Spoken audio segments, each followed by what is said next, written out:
Wito umetolewa kwa Wakenya kujitokeza na kumuunga mkono aliyekuwa waziri wa zamani Daktari Fred Matiang'i kwenye azma ya kuwania urais ifikapo mwaka 2027. Ni wito wa mgombeaji wa kiti cha ubunge na ubunge la Mugirango Magharibi Rogers Mutori.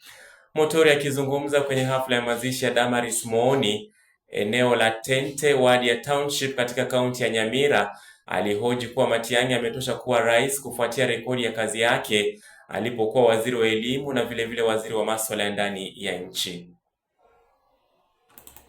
Hata sisi tuko na ndugu yetu ambao anataka kuwa kiongozi ya nchi hii, na huyo mtoto wetu anaitwa Fred Okengo Matiang'i, na kitu tunaambia wako hapa, tuendelee kuombea kijana yetu mahali yako, Mungu amsaidie na yeye akuwe president ya hii nchi, kwani sisi tuko na mlagani. Sisi tutakuwa na president.